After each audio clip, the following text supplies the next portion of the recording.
तो सभी भाइयों एवं बहनों को नमस्कार। स्वागत है आपका आपके अपने चैनल अतुल्य एकेडमी में। और हम लेकर के आ गए हैं आपके लिए आरआरबी एनटीपीसी 2025 11 अगस्त सेकेंड शिफ्ट का एग्जाम एनालिसिस।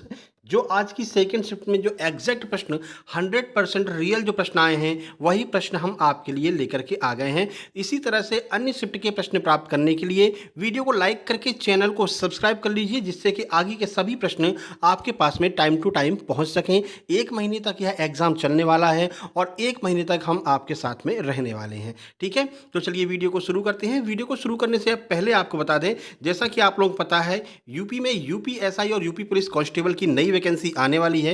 3 साल की छूट भी प्रोवाइड करा दी गई है, यानी 31 साल तक जिसकी भी एज है वो अब यूपीएसआई का एग्जाम दे सकता है। ठीक है, तो यूपीएसआई के कंप्लीट नोट्स आपको मात्र 199 रुपए में उपलब्ध कराए जा रहे हैं अतुल्य एकेडमी के द्वारा। इसमें आपको कुछ खास करना नहीं है, ये व्हाट्सएप नंबर दिया हुआ है, इसी पर आपको मैसेज करके यूपीएसआई नोट्स लिख करके सेंड करना है। फिर टीम आपसे कांटेक्ट कर लेगी और 199 का पेमेंट करके आप ये कंप्लीट नोट्स ले सकते हैं। इस नोट्स में आपको मिलेगा हिंदी मूल विधि, जो कानून अलग से यूपी में आता है यूपीएसआई के एग्जाम में, यूपी जीके आपको मिलेगी, सामान्य ज्ञान मिलेगा, गणित और रीजनिंग, ये सारे सब्जेक्ट आपको इस नोट्स में मिलने वाले हैं। साथ ही साथ में यूपी पुलिस कांस्टेबल के नोट्स भी आपको प्रोवाइड कराए जाएंगे। ठीक है, इसके बाद में बात करते हैं एमपी की। तो एमपी में एमपी पुलिस और एमपी आबकारी ये बड़ी भर्ती आने वाली है, और एमपी जेल पहली की बड़ी भर्ती आने वाली है जो कैलेंडर में दी हुई है। इसी महीने के लास्ट में ये भर्तियां आ जाएंगी। तो इन सभी भर्तियों के नोट्स मात्र 189 रुपये में उपलब्ध हैं। आप लोग इन सभी भर्तियों के नोट्स प्राप्त कर सकते हैं। ये व्हाट्सएप नंबर आपको दिया गया है, इस पर मैसेज करके आप लोग पेमेंट करके नोट्स प्राप्त कर सकते हैं। ठीक है, चलिए आज की ये आपको व्हाट्सएप नंबर ऊपर दिखाई दे रहा है, इसी व्हाट्सएप नंबर पर आपको मैसेज करके ये नोट्स प्राप्त कर लेने हैं। चलिए फिर अब देखते हैं आज के महत्वपूर्ण प्रश्न, जो आज के एग्जाम में एग्जैक्ट प्रश्न आए, 100% रियल और ऑथेंटिक प्रश्न हम आपके लिए लेकर के आ गए हैं। चलिए देखिए, पहला प्रश्न है एलपीजी। एलपीजी हर एक शिफ्ट में पूछा जा रहा है। एलपीजी को आप अच्छे से पढ़ करके जाइए, यहाँ से एक प्रश्न आपको जरूर देखने को मिलेगा हर शिफ्ट में। इस शिफ्ट में पूछा गया है उदारीकरण, वैश्वीकरण और निजीकरण की नीति किसके शासनकाल में आई थी, मतलब उस समय प्रधानमंत्री कौन था जब यह नीति आई थी एलपीजी की पॉलिसी। इसके बारे में आपको कल भी हमने बताया था। 1991 में पीवी नरसिम्हा राव की जो है सरकार थी, जिस समय जो है ये एलपीजी की पॉलिसी आई थी। तो एलपीजी का मतलब है उदारीकरण, निजीकरण और वैश्वीकरण। भारत ने अपनी नई आर्थिक नीति के तहत देश के विकास के लिए अंतर्राष्ट्रीय बैंकों से संपर्क किया। उदारीकरण, निजीकरण और वैश्वीकरण की नीति को प्रधानमंत्री नरसिम्हा राव, माफ कीजिएगा, नरसिम्हा राव के द्वारा नई आर्थिक नीति के रूप में घोषित किया गया था। और ये ऐसा पॉसिबल क्यों हो पाया, क्योंकि उस समय हमारे वित्त मंत्री कौन थे, डॉक्टर मनमोहन सिंह जी थे, जिन्होंने ये एलपीजी की पॉलिसी के बारे में पीवी नरसिम्हा राव को बताया कि एलपीजी की पॉलिसी लागू कीजिए, जिससे कि बाहर की कंपनियां भारत में निवेश करें, भारत की कंपनियां बाहर जाकर निवेश करें और हम अपने देश को बाकी पूरे विश्व के साथ में जोड़ सकें। और इसी नीति को फॉलो करते हुए एलपीजी की पॉलिसी आई थी 1991 में। ठीक है, चलिए आगे बढ़ते हैं। अगला प्रश्न देखिए, समाज से भी प्रश्न आने वाले हैं और अब प्रश्न शुरू हो गए हैं समाज से आने। तो राजा राम मोहन राय ने कौन सा समाज बनाया था, और ये सारी चीज़ें आपको अब पता होनी चाहिए। तो प्रार्थना समाज कहाँ से शुरू हुआ था, यह पूछा गया है। तो मुंबई से प्रार्थना समाज की शुरुआत की गई थी। किसने की थी, आइए देख लेते हैं। तो प्रार्थना समाज की स्थापना 31 मार्च 1867 को मुंबई में आत्मारंग पांडुरंग जी ने की थी। ठीक है, तो आत्माराम पांडुरंग जी के द्वारा प्रार्थना समाज की स्थापना की गई थी। प्रार्थना समाज एक सामाजिक धार्मिक सुधार आंदोलन था, जिसकी स्थापना केशव चंद्र सेन के विचारों से प्रेरित होकर के की गई थी। इसके प्रमुख संस्थापकों में आत्माराम पांडुरंग के साथ महादेव गोविंद रानडे और आजी भंडारकर भी शामिल थे। इन लोगों का नाम भी आपको ध्यान रखना है। ठीक है, तो पांडुरंग जी और गोविंद रानडे जी और आरजी भंडारकर जी इसमें शामिल थे। इनका नाम आपको ध्यान रखना है। आगे बढ़ते हैं। अगला प्रश्न है, कृषि के लिए कौन सी बैंक ऋण देती है। तो नाबार्ड जो है, जिस तरह से जो आपकी कॉमर्शियल बैंक है उनको रेगुलेट करने का काम आरबीआई के द्वारा किया जाता है, उसी तरह से जो क्षेत्रीय ग्रामीण बैंक होती है उनको रेगुलेट करने का काम नाबार्ड के द्वारा किया जाता है। तो नाबार्ड जो है वो कृषि के लिए बैंक, मतलब कि कृषि के लिए लोन और पैसे प्रोवाइड कराती है। देखिए, तो national bank for agriculture and rural development, ये नाबार्ड का फुल फॉर्म होता है। फुल फॉर्म भी आजकल बहुत पूछे जा रहे हैं, तो ये भी आपसे पूछा जाएगा, ध्यान रखना। ठीक है, भारत में एक विकास वित्तीय संस्था है जो कृषि और ग्रामीण संबंधित उपक्रमों के लोन, प्रोजेक्ट, नीति और संचालन के लिए लोन प्रोवाइड कराते हैं। नाबार्ड कृषि संबंधित गतिविधियों और ग्रामीण विकास के लिए लोन प्रोवाइड कराता है, यह आपको ध्यान रखना है। अगला देखिए, जनगणना से प्रश्न पूछा गया है। जनगणना 2011 में दूसरे नंबर का जनसंख्या घनत्व किस राज्य का है? अगर जनसंख्या घनत्व पूछा है तो पश्चिम बंगाल आएगा, जनसंख्या पूछा है तो महाराष्ट्र आएगा। देखिए, 2001 की जनगणना के अनुसार भारत में दूसरा सबसे अधिक जनसंख्या घनत्व वाला राज्य कौन है? पश्चिम बंगाल है। चलिए देख लेते हैं कितनी यहाँ की जनसंख्या घनत्व है। 2011 की जनगणना के अनुसार बिहार में 1106 व्यक्ति प्रति वर्ग किलोमीटर के साथ भारत का सबसे अधिक जनसंख्या वाला, मतलब सबसे अधिक जनसंख्या घनत्व वाला राज्य हो जाएगा। ठीक है, इसके बाद पश्चिम बंगाल का स्थान है, जिसका जनसंख्या घनत्व 1028 व्यक्ति प्रति वर्ग किलोमीटर है। तो दोनों का ध्यान रखना है, बिहार का भी और यहाँ का भी, पश्चिम बंगाल का भी। अगर जनसंख्या की बात करें तो पहले नंबर पर उत्तर प्रदेश आ जाता है, यह आपको ध्यान रखना है।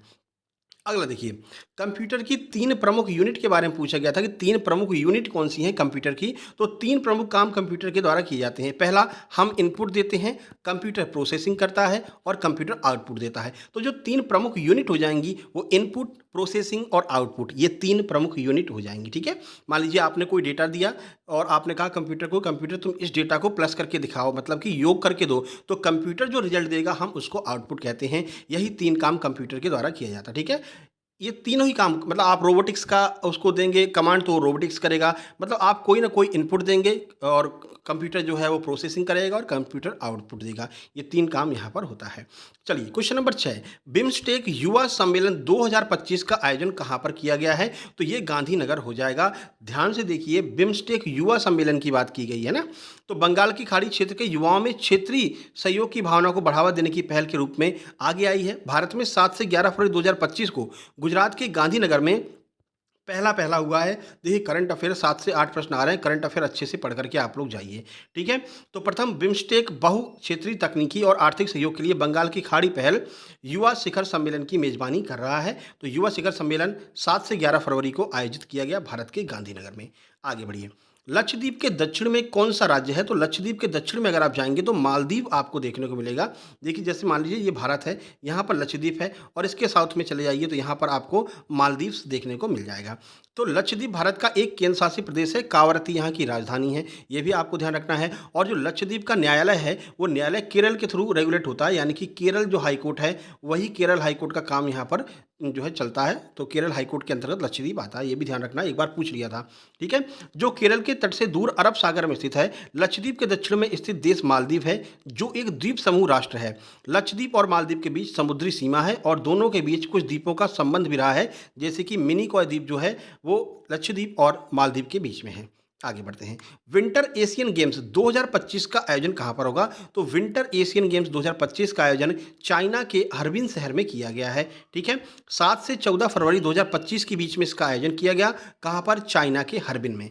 आगे बढ़ते हैं, 9 नंबर, पूर्व की ओर। अब देखो यहाँ पर बहुत कंफ्यूजन है, कुछ लोग कह रहे हैं सर पूर्व की ओर पूछा था, कुछ लोग कह रहे हैं कि सर पश्चिम की ओर बहने वाली नदियों के बारे में पूछा गया था। तो दोनों के बारे में आपको हम बता देते हैं कि पूर्व की ओर बहने वाली कौन सी है, पश्चिम की ओर कौन सी है। तो पूर्व की ओर बहने वाली अगर पर्वतीय नदी पूछी गई है तो वो आपकी गोदावरी हो जाएगी। साउथ की जितनी भी नदियों के अगर नाम आते हैं तो वो सारी की सारी नदियाँ पूर्व की ओर बहती हैं और बंगाल की खाड़ी में जाकर के अपने जल को गिराती हैं। वहीं अगर पश्चिम की ओर बहने वाली नदियों की बात की जाए तो नर्मदा, ताप्ती, जो अमरकंटक से नदियाँ निकलती हैं, ये सारी नदियाँ जाकर के अरब सागर में, अरेबियन सी में अपने जो है जल को गिराती हैं और ये पूर्व से पश्चिम की ओर बहती हैं। इनको उल्टी दिशा में बहने वाली नदियाँ भी कहा जाता है। चलिए देख लीजिए, तो हमने साउथ की नदियों के बारे में बता दिया, अब हम पश्चिम की ओर बहने वाली नदियों के बारे में बात कर लेते हैं। तो पश्चिम की ओर बहने वाली पर्वतीय नदी नर्मदा है, ध्यान रखना है। यह नदी मध्य प्रदेश में, जो मध्य भारत है, मध्य भारत के मध्य प्रदेश के अमरकंटक से निकलती है और बिंद और सतपुड़ा पर्वतमाला के बीच में एक भ्रंश घाटी से होकर के बहती है। भ्रंश घाटी का अर्थ है कि मान लीजिए ये पर्वत है और इसके बगल में ये पर्वत है, तो ये बीच में से निकलती है, तो इसलिए इसको पर्वतीय नदी कहा जाता है। ऑप्शन में अगर नर्मदा दिया गया है, पर्वतीय नदी दिया गया है, पश्चिम की ओर बहने वाली नदी दिया गया है, तो आपको नर्मदा ही लगाना है। और नर्मदा और ताप्ती, ये दोनों नदियां समानांतर बहती हुई और जाकर के अरेबियन सी में जल को गिराती हैं। ठीक है, और एस्चुरी का निर्माण करती हैं। ये आगे प्रश्न जरूर पूछा जाएगा।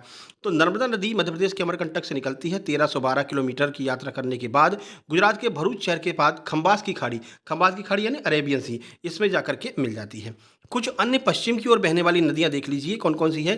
ताप्ती हो गई, साबरमती हो गई, माही, लूनी, नर्मदा, ये सभी जो हैं वो पूर्व से पश्चिम की ओर बहती हैं, जिसमें सबसे बड़ी नदी कौन सी है? नर्मदा नदी है। मध्य प्रदेश में मां नर्मदा के नाम से इनको जाना जाता है। चलिए अगला प्रश्न देखिए, शक साम्राज्य की स्थापना किसके द्वारा की गई थी? तो मौस नामक एक सरदार था जिसने शुरुआत में शक साम्राज्य की स्थापना की थी। देखिए, तो शक साम्राज्य की स्थापना मौस नामक एक सरदार ने की थी जो पहली शताब्दी ईसा पूर्व में भारत आया। वो इंडो साथियन थे, ठीक है, जो मध्य एशिया से आए हुए थे और उन्होंने उत्तर पश्चिमी भारत में अपना शासन स्थापित किया। मौस ने गांधार और सिंधु घाटी क्षेत्र में एक शक्ति स्थापित की जो शक शासकों की थी और इंडो यूनानी शासकों को इन्होंने हराया था। आगे बढ़ते हैं, नगर पालिका। यहाँ से तो बहुत प्रश्न बन रहे हैं, नगर पालिका का गठन कब हुआ, नगर पालिका के अनुच्छेद कौन से हैं, नगर निगम, तो इसको आप थोड़ा अच्छा से देख करके जाइए, ठीक है। तो नगर पालिका का गठन संविधान के किस अनुच्छेद में किया गया, यह आपसे पूछा जा रहा है। तो 243 क्यू में नगर पालिका के गठन के बारे में बताया गया है। देख लीजिए, नगर पालिका का गठन संविधान के अनुच्छेद 243 क्यू से संबंधित है। यह अनुच्छेद भारत के संविधान के भाग 9A में शामिल है जो नगर पालिकाओं से संबंधित है।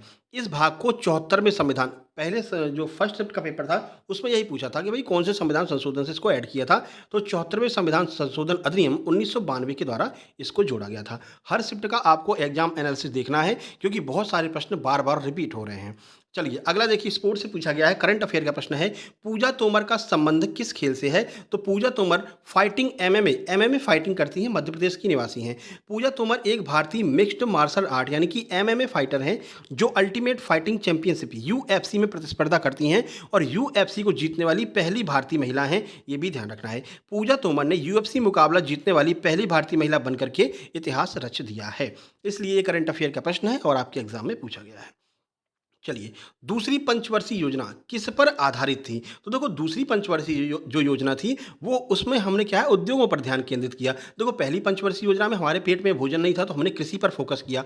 जब पेट में भोजन आ गया, जब हमारे यहाँ कृषि का उत्पादन अच्छा होने लगा तो हमने कहा क्यों ना अब उद्योगों के ऊपर केंद्रित करते हैं, जिससे कि मान लीजिए ट्रैक्टर बनाना है तो और कृषि में भी फायदा होगा इससे। तो फिर दूसरी पंचवर्षीय योजना में हमने उद्योगों पर फोकस किया। देखिए, दूसरी पंचवर्षीय योजना जिसे महालनोबिस मॉडल पर आधारित थी, दूसरी पंचवर्षीय योजना, ठीक है, मुख्य रूप से औद्योगिकरण, विशेष रूप से भारी उद्योगों के विकास पर केंद्रित थी। इसका उद्देश्य देश की आर्थिक वृद्धि को बढ़ावा देना और आत्मनिर्भरता हासिल करना था, जिससे कि अधिक से अधिक कृषि का उत्पादन हो सके और हम उद्योगों में भी आगे बढ़ सके। अगला बात देखिए, कार्बोनेट समूह को अलग करने के लिए कौन सी प्रक्रिया का उपयोग किया जाता है? तो कार्बोनेट समूह को अलग करना है तो आपको अपघटन की प्रक्रिया का प्रयोग करना पड़ेगा। अपघटन आपके ऑप्शन में भी दिया गया था। और भी प्रक्रियाएं हैं, देखिए, तो कार्बोनेट समूह को अलग करने के लिए आमतौर पर एसिड बेस निष्कर्षण प्रक्रिया होती है, थर्मल अपघटन होती है, इन जैसी प्रक्रियाओं का प्रयोग किया जाता है। थर्मल अपघटन आपके ऑप्शन में था तो यही है, आपका आंसर भी हो जाएगा। अगला प्रश्न पूछा है, सीमेंट उद्योग में सर्वाधिक उपयोगी क्या होता है? तो भाई सीमेंट उद्योग कहीं पर लगा हो तो आप देखेंगे कि चूना पत्थर वहाँ पर सबसे ज़्यादा उपयोगी होता है। चूना पत्थर को लेकर के आते हैं, फिर बड़ी बड़ी मशीनों में डाल करके उनको ग्राइंड किया जाता है, उनको पीसा जाता है, एकदम बारीक पीस करके तब फिर सीमेंट का निर्माण किया जाता है। तो सबसे मेन जो उसमें तत्व होता है वो होता है चूना पत्थर और एस्बेस्टस। चूना पत्थर आपके ऑप्शन में था तो यही आपका आंसर हो जाएगा, ठीक है। तो ये आज के कुछ प्रश्न थे जो बिल्कुल 100% रियल और ऑथेंटिक प्रश्न थे जो हम आपके लिए लेकर के आए हैं। लगातार हम रियल और ऑथेंटिक प्रश्न लेकर के आते रहेंगे, इसलिए इस चैनल को सब्सक्राइब कर लीजिए। सब्सक्राइब का देखिए ऑप्शन नीचे दिख रहा होगा, सब्सक्राइब कर लीजिए और सामने लाइक का बटन दिख रहा होगा, लाइक कर दीजिए। बाकी आपको हमने बताया है यूपी में यूपीएसआई की बड़ी भर्ती लगभग 5000 पदों पर आने वाली है, जिनके नोट्स हमने कंप्लीट कर लिए हैं। मूल विधि, हिंदी, पॉलिटी, ये सब कुछ आपको, इकोनॉमिक्स वगैरह सब कुछ मिलेगा मात्र 199 रुपये में। आप इस नंबर पर मैसेज करेंगे कि यूपीएसआई के नोट्स चाहिए, टीम आपको क्यूआर भेजेगी, उस पर पेमेंट करके जैसे स्क्रीनशॉट भेजेंगे तुरंत की तुरंत आपको कंप्लीट जो नोट्स हैं वो सेंड कर दिए जाएंगे। एमपी की भर्ती, एमपी पुलिस की आने वाली है 7500 वैकेंसी, एमपी आबकारी का एग्जाम आने वाला है, एमपी जेल पहरी की लगभग 400 से 500 वैकेंसी आने वाली हैं, तो वहाँ पर भी आप लोग फाइट कर सकते हैं और उसके नोट्स भी उपलब्ध है, आप लोग प्राप्त कर सकते हैं, ठीक है। तो चलिए फिर मिलते हैं थर्ड शिफ्ट के एग्जाम एनालिसिस में। वीडियो को लाइक, चैनल को सब्सक्राइब जरूर कर लीजिएगा। तब तक के लिए नमस्कार, धन्यवाद।